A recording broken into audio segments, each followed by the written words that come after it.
आज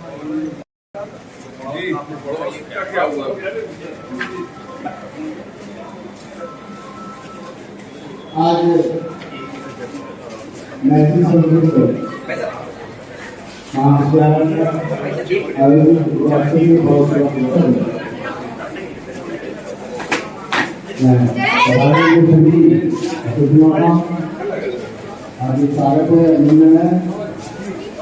जो दीप प्रज्वलन किया जा रहा है, इससे नरसिंह फणजी गुप्त के पुत्र उर्मिला फणजी गुप्त का चित्र, साथ में दद्दा का चित्र और ज्ञान की देवी माँ सरस्वती के चित्र पर पुष्पांजलि आप सबकी तरफ से भावांजलि श्रद्धांजलि दी जा रही है।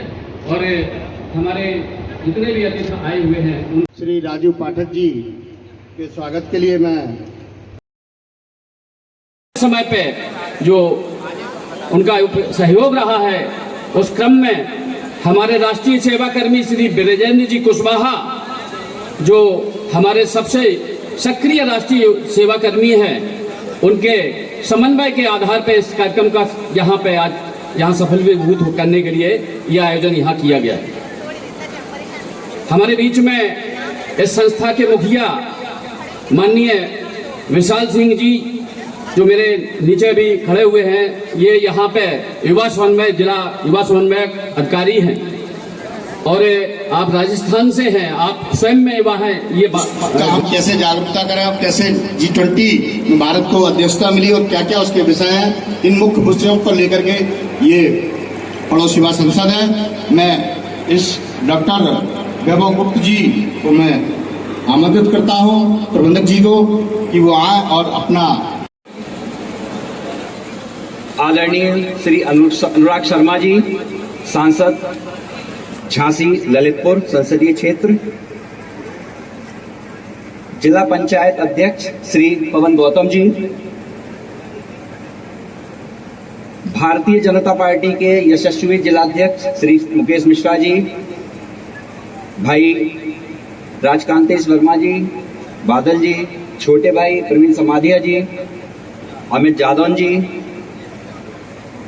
नेहरू युवा केंद्र के अधिकारी श्री विशाल सिंह जी, यहाँ उपस्थित सभी सम्मानित संगठन एवं नेहरू युवा केंद्र से जुड़े हुए हमारे अतिथिगण, प्रिंट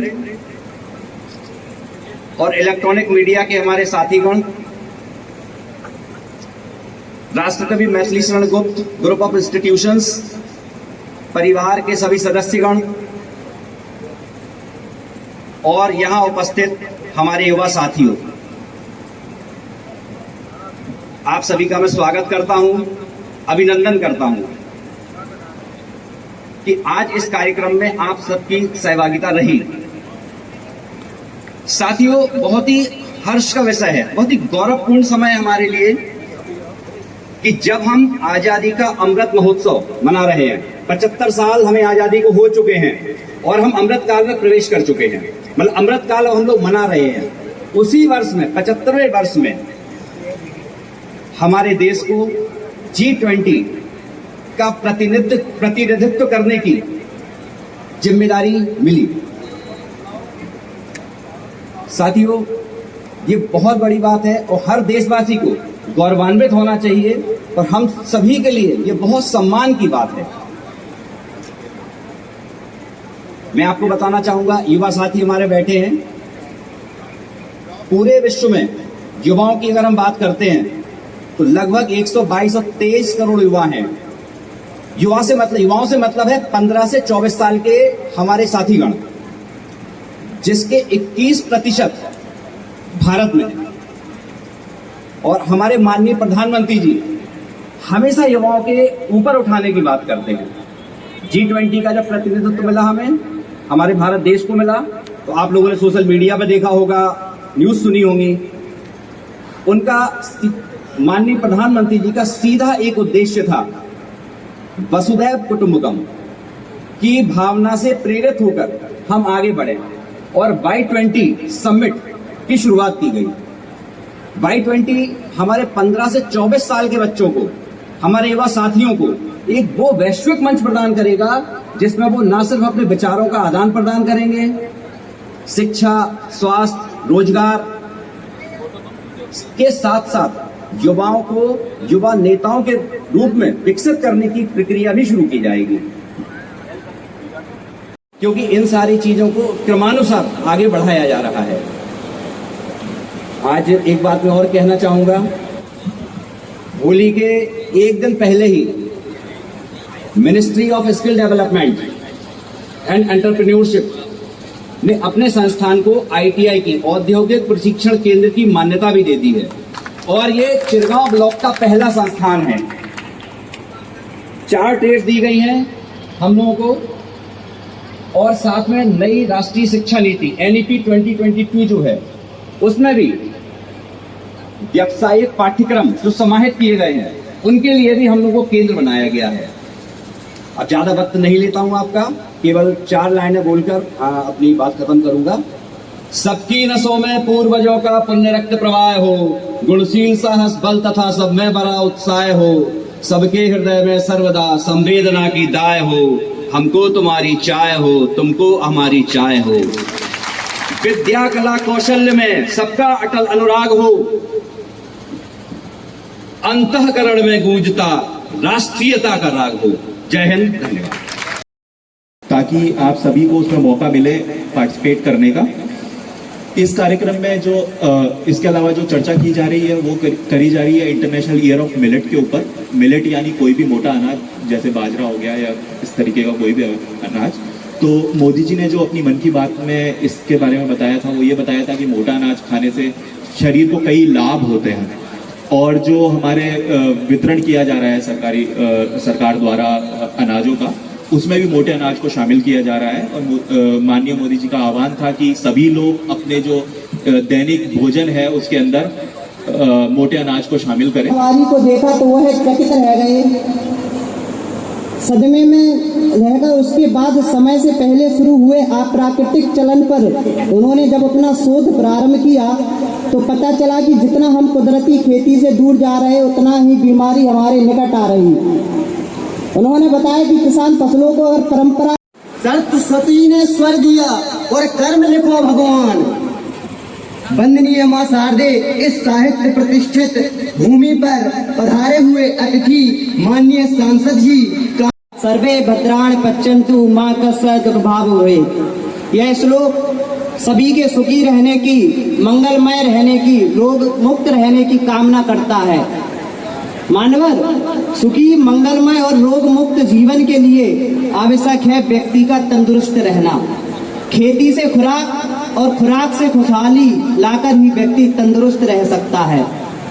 विगत 70 वर्षों में देश में जो मौजूदा आर्थिक मॉडल रहा है, उन्होंने सबसे ज्यादा नुकसान अगर किसी को पहुंचाने का काम किया है तो वो मानवीय सेहत को सबसे अधिक नुकसान। हम खुद ही बीमारियों को दावत दे देते हैं।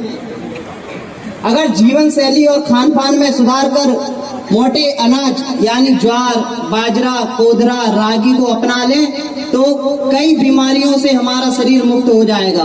के रूप में हम लोगों ने देखा है किस प्रकार से हमारा देश तरक्की कर रहा है। G20 की अध्यक्षता हम लोगों को मिली है, उसी के कार्यक्रम हम लोग देख रहे होंगे विभिन्न प्रदेशों में चल रहे हैं। हमारी जो उत्तर प्रदेश की सरकार है, अभी कुछ दिन पहले उसने ग्लोबल समिट कराया था। ग्लोबल समिट में क्या हुआ था, लाखों करोड़ों का इन्वेस्टमेंट हमारे बीच में आया है। हमारे जिले को भी लाखों करोड़ का इन्वेस्टमेंट मिला है। उस इन्वेस्टमेंट में हमारे इस कार्यक्रम के मुख्य अतिथि माता की, भारत माता की। आज जिला स्तरीय पड़ोस युवा सांसद कार्यक्रम में भागीदारी ले सका। तो सबसे पहले तो आए हुए छात्रों को, छात्राओं को, मेरे प्यारे बच्चों, आप सबको नमस्कार और नमन। मंच पर उपस्थित मेरे जिला के अध्यक्ष आदरणीय मुकेश मिश्रा जी, हमारे नए निर्वाचित और पूरे हिंदुस्तान भर के युवा आए थे और ये आए थे पार्लियामेंट में, संसद के अंदर, और 1 मार्च को इनकी डिबेट हुई, उसमें भी ऐसा ही कुछ टॉपिक था। तो आज तो सबसे पहले मैं उन बच्चों को बधाई देना चाहूंगा जिन्होंने अभी भाषण दिया, जिनको मुझको बहुत अच्छा लगा सुनकर, क्योंकि आपके भाषण में जो आपने कॉन्फिडेंस दिखाया, जिस हिसाब से आपने अपनी बात रखी, किसी चीज में भी कमी नहीं। इन बच्चों को मेरी ओर से पुनः बधाई, बहुत अच्छे भाषण दे रहा है। आप तैयारी भी करके आए, आपने अपने विषय को भी रखा। ऐसे ही मुझको जब ये मौका मिला था, दिल्ली में पूरे हिंदुस्तान के बच्चे आए थे, हर स्टेट से 3 आते हैं, उनमें से हम लोग जो पहले प्रथम होता उसको सुनते हैं। तो उसमें 2 सांसद होते हैं जिनको जूरी के रूप में रखा जाता है, एक मैं था, दूसरा आदरणीय मनोज तिवारी जी थे। 2 मेंबर बाहर जूरी के और होते हैं। तो उसमें हम लोगों ने किया, तो उनको पूरा पार्लियामेंट घूमने को मिलता है, और पार्लियामेंट में भी सेंट्रल हॉल में वो भाषण देते हैं, और एक कमल के फूल के ऊपर। और भारत ने क्या बात की, वासुदेव कुटुंबकम, दुनिया ही मेरा परिवार है। हमने पूरी दुनिया को अपना लिया। एक जमाना था जब हिंदुस्तान में 100 साल बाद पहली वैक्सीन आई थी। मैं वैक्सीन की इसलिए बात कर रहा हूं क्योंकि अभी हम महामारी के दौरान निकले। 20 साल 30 साल लगे थे। जो पिछली वैक्सीन हिंदुस्तान आई थी कोविड से पहले, उसको 20 साल लगे थे हिंदुस्तान में आने के लिए। बहुत सारे आप लोग बच्चे यहां पर हैं जिनकी 20 साल की उम्र नहीं है। सोचिए कितने साल लगते थे एक दवाई को हिंदुस्तान आने में। आज वैक्सीन नेत्री के माध्यम से 150 देशों को हिंदुस्तान ने वो टीका पहुंचाया, जिससे कोविड से वो देश बचे हैं। कौन से और इस देश में हिम्मत थी, और ये क्यों हुआ?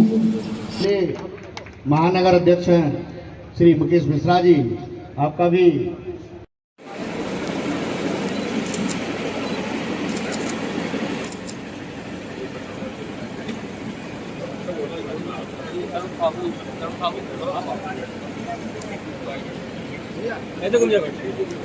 तरुण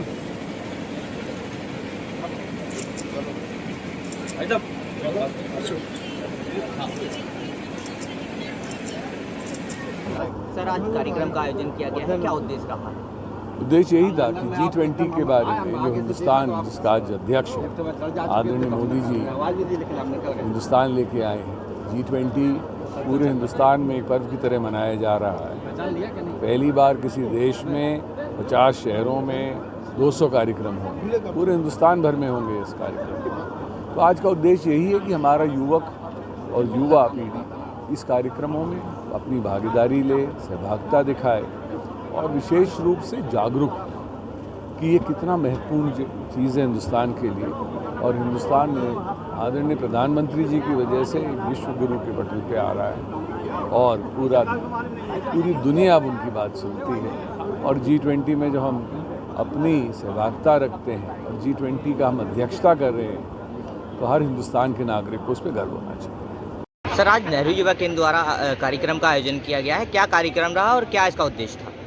आज का जो कार्यक्रम था वो जिला स्तरीय पड़ोसी व संसद कार्यक्रम था। इसमें जो उद्देश्य था, जो थीम थी, वो G20 की वासुदेव कुटुंबकम वाली थीम थी। जो मोदी जी ने जो आह्वान किया और जो G20 के बारे में लोगों को बताने की कोशिश करी, उसी के बारे में अवेयरनेस थोड़ी सी जनरेट की गई है। यहाँ पे युवाओं ने अपने अपने विचार रखे हैं। सांसद जी, विधायक जी महोदय और अन्य अतिथियों द्वारा उनके विचारों को व्यक्त किया गया।